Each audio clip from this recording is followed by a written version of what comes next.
Attendees are in listen-only mode. Hi, everyone. Thanks for taking the time to sit down and share this webinar.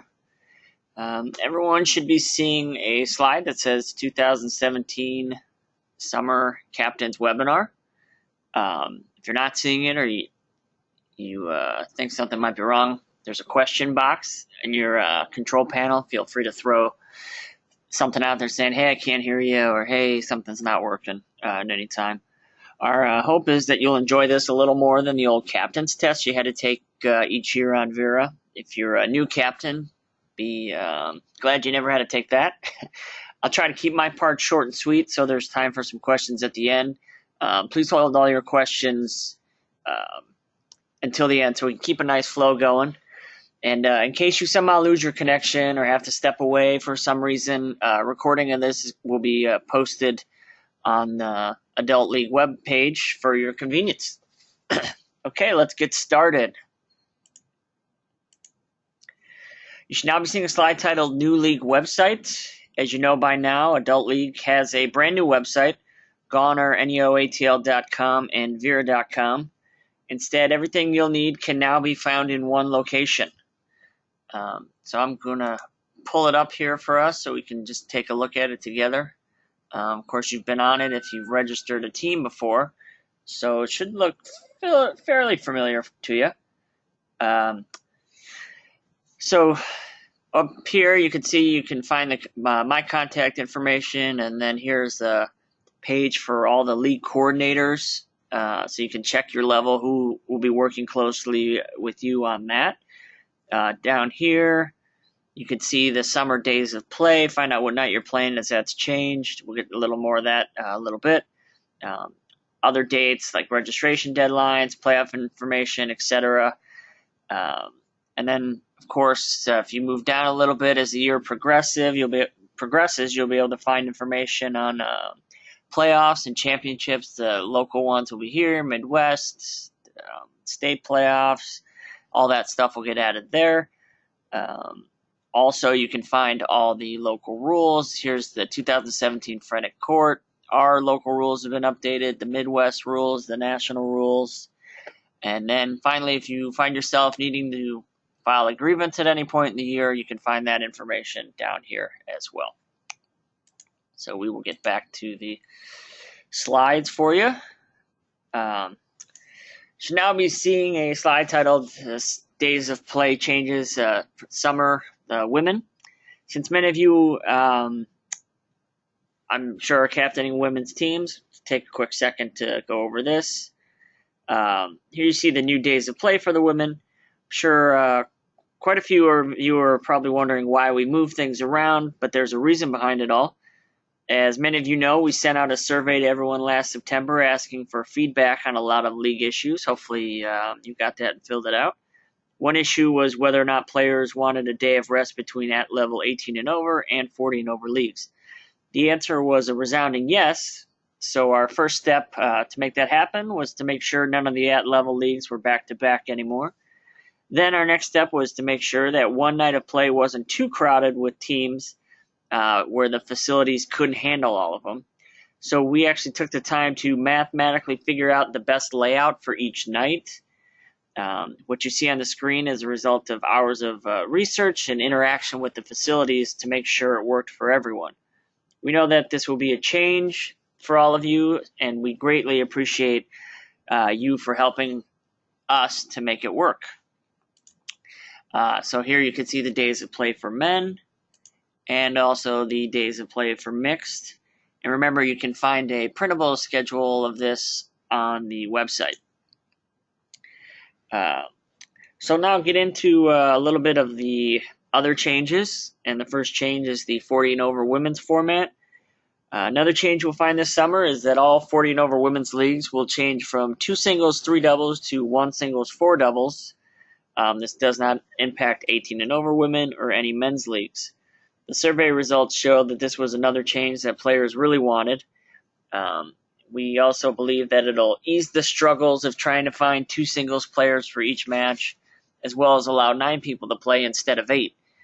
The important thing to note here is that if your team makes playoffs, the format will change to the national 2 singles, 3 doubles format, as we have to follow all national guidelines once our playoffs begin. So when forming your team, plan accordingly. We have made a change to the 2-5 Women's League. We are changing to the national format of 1 singles, 2 doubles. We spoke with the facilities, and they believe that this format will allow more of them to form a 2-5 women's team, thereby introducing more people to Adult League. Many facilities only have 7 or 8 2-5 ladies, so in the past they could never form teams. This year, the goal is to get those players out on the court. Since this is the national format, it will remain the same starting in the playoffs. One more change for the ladies is the daytime leagues, and they are now going to be offered for all 18 and over, 40 and over, and 55 and over leagues. We know a lot of ladies play interclub during the day in the winter, so we want to offer them a chance to do the same in the summer. The more teams that play in daytime leagues, the less chance we all have for those dreaded 9 p.m. matches. Daytime leagues are a great way to ease the court congestion at night, so don't be afraid to give them a try. Please note that if you sign up for a daytime flight, you cannot play on an evening team in the same league. You can play in a daytime 3-0 18 and over league and an evening 3-0 40 and over league, but not 2 3-0 18 and over leagues. Okay, you should now be seeing a slide titled 2017 Changes Player Registration Fee. This next change is a big one, and we need your help to explain it to your players. As you already know by now, the team registration fee on TennisLink has gone from $13 to $22. So let me take a second to explain the purpose behind this.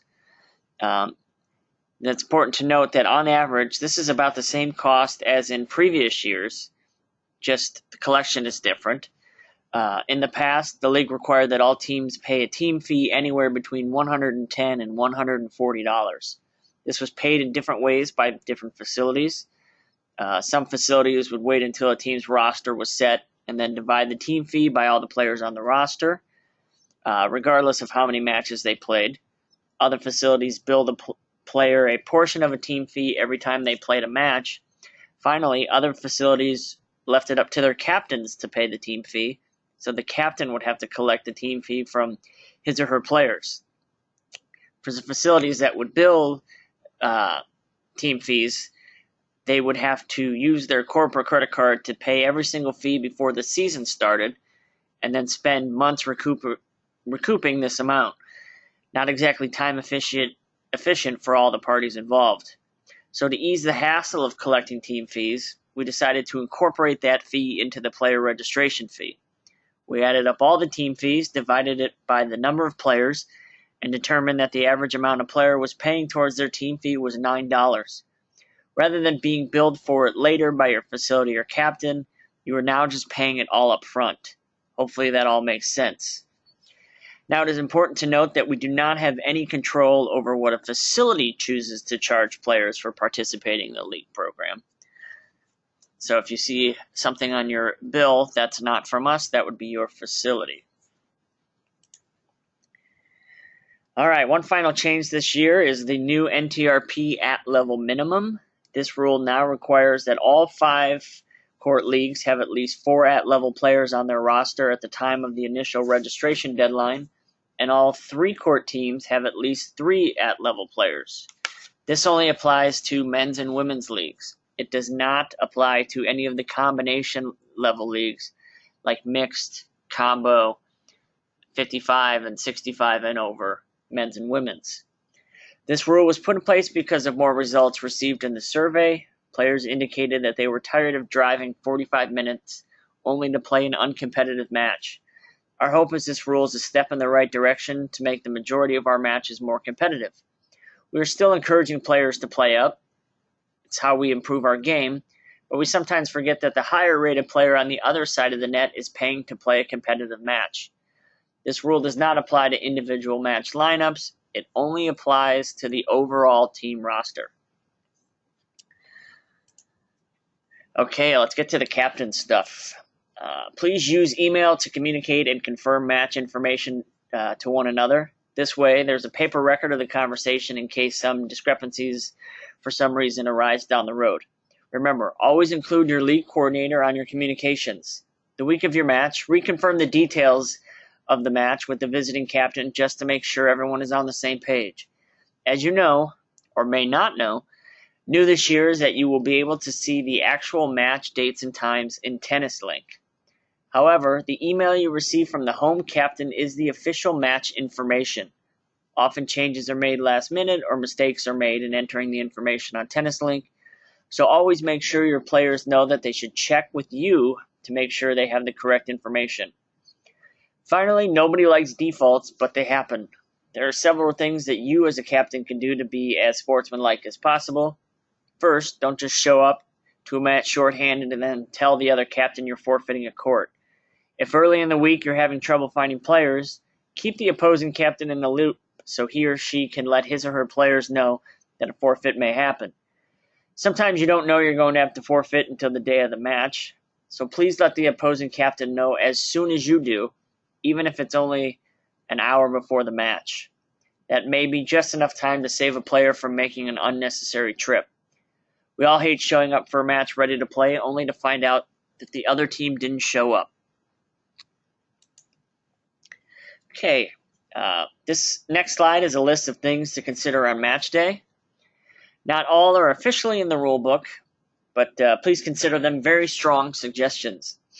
First, try and get your players there at least 15 minutes early.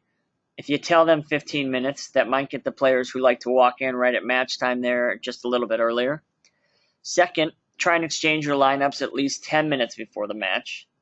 Since you have to wait for all of your players to arrive prior to exchanging your lineups, here's another reason to get your players there a little early. Getting the lineups exchanged early will make sure all teams are ready to go at the start of their scheduled match time. Next, get your players out on the court on time and stick to the 10-minute warm-up. Nothing is more frustrating than showing up for a 7:30 match only to see the 6 o'clock matches are still in the first set. Then you find out they didn't exchange their lineups until 6:05. Players took 5 minutes to walk on the court and chat. The warm-up lasts 18 minutes, and they didn't get started until nearly 6:30. It happens more often than you think, and it starts with being organized and ready to go when your match is scheduled. Finally, remember to display good sportsmanship at all times, and don't forget to report and confirm your scores on Tennis Link within 48 hours. Okay, get to know your league coordinator. We're here to help you with anything you need during the year. No question is a bad one, so don't hesitate to ask it. Remember, you can find a list of all the coordinators on the league website on the top of the right-hand side. And finally, let me just take a second to say thank you to each and every one of you for volunteering your time as a captain. I know from experience that there's very little reward in being a captain, and you often receive very little recognition. So please know that we recognize that without you guys, we don't have a league. We really hope that you have appreciated all the changes that are being made to make things easier for you, from the new website to the simplified registration form to the match times being posted on Tennis Link. Hopefully all of these things have saved you some time and aggravation. We hope more changes are coming in the coming months, so stay tuned. Okay, that's officially the end of my presentation. Are there any questions?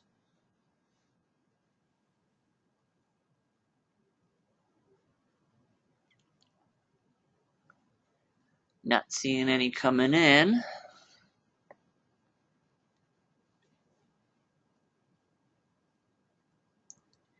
Remember, if you do think of one after, later on, or of course anytime during the year, don't forget you can email me, you can email your league coordinator. Okay, since there are no questions, you are free to go. Remember, this counts as your captain's obligation, so you are all set for the year. Schedules will be posted in the coming weeks. Remember, registration deadline is April 13th to have your minimum number of players. For most teams, that's going to be 8. And don't forget, you need your 4 at-level players at the same time. So thank you all for joining me, and looking forward to a great season. Thank you. Oh, we have one question. When will the playoff schedule be posted?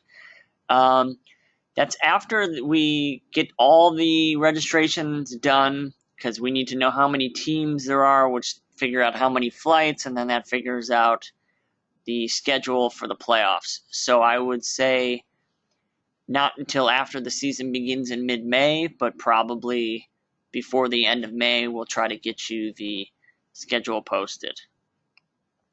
Someone asked, where do I find the team number? If you have not received your team number, it's coming to you. Now, if you've registered a team prior to, say, Friday evening and you haven't received a team number, please email me because it would have been sent back to you by now. Perhaps it went into your spam folder. So if you registered before Friday afternoon and haven't received a team number, please email me and I will get it to you because you should have received it by now. If you've registered after Friday afternoon, those team numbers will actually be coming after this webinar. So, what are the forfeit rules? What court is the first to forfeit? That would be you forfeit from the bottom up. This is important why you don't hand out your or you don't exchange lineups until everyone is here. We actually had an issue with a combo match where they exchanged lineups and they went on the court thinking somebody was going to show up, and that person didn't show up, so the forfeiting thing got tricky. You forfeit from the bottom. If you're forfeiting in doubles, you forfeit the third court. Singles, you forfeit second before you forfeit first. Another question, posted times on Tennis Link will just have to be confirmed. What's going to happen this year used to be, I think all matches would say like 6 o'clock. And obviously, maybe you're lucky and that was the case, but for the majority, they were incorrect. If you played combo this spring or mix, you've noticed that the date and time is correct. What's going to happen is the facilities will send me their match times, and then I will put them into Tennis Link, and then if there's any changes between captains, they'll CC their level coordinator, and then we'll make sure it gets changed in Tennis Link.